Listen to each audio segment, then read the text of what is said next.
ជាដំបូងសូមគោរពជាសួរលោកគ្រូនិងសួស្តីមិត្តភក្តិខ្ញុំបាទឈ្មោះ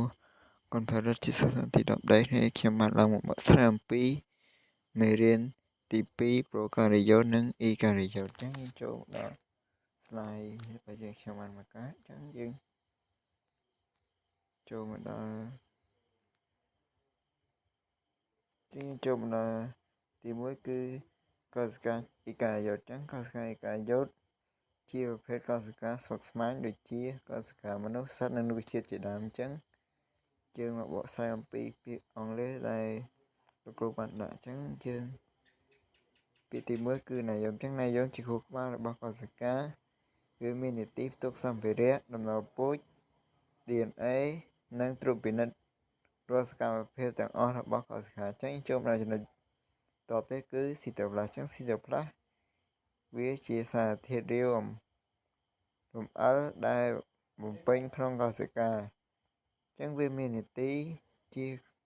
កន្លែងសម្រាប់ទ្រទ្រង់សរីរាង្គកោសិកាផ្សេងៗនិងជាកន្លែងដែលប្រតិកម្មគីមីច្រើនកើតឡើងអញ្ចឹងវា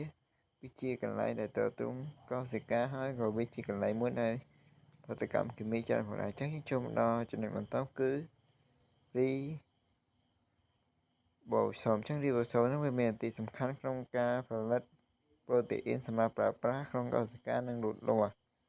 អញ្ចឹងមីតូកុងទ្រីនឹងជារោងចក្រផលិតថាមពលចឹងចូលមកចំណុចចុះគឺមីតូកុងទ្រីអញ្ចឹងមីតូកុងទ្រីជារោងចក្រផលិតថាមពលវាមានសារធាតុចិញ្ចឹមឲ្យទៅជាវាអាចផលិតសារធាតុចិញ្ចឹមឲ្យទៅជាថាមពលសម្រាប់ឲ្យកោសិកាប្រើប្រាស់បានអញ្ចឹងសារធាតុចិញ្ចឹមទៅជាថាមពលហ្នឹងក៏វាមានន័យយ៉ាងសំខាន់សម្រាប់ផលិតកោសិកាឲ្យក្លាយជាថាមពលអញ្ចឹងចូលមកចំណុចបន្ទាប់គឺចែកជា2អញ្ចឹងកោសិកាប្រកាសយោអញ្ចឹងកោសិកាប្រកាសយោហ្នឹងគឺជាកោសិកាសាមញ្ញដូចជាបាក់តេរីជាដើមអញ្ចឹងយើងចូលមកចំណុចទី1គឺផ្លាសេល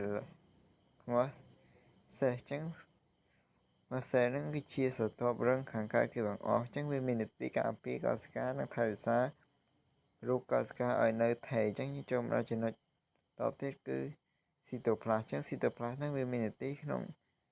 អ៊ីការីយ៉ូសដែរហ្នឹងគឺវាសម្រាប់ផ្ទុកសារធាតុផ្សេងៗហើយវាមាននីតិផ្ទុកសារធាតុផ្សេងៗដូចជា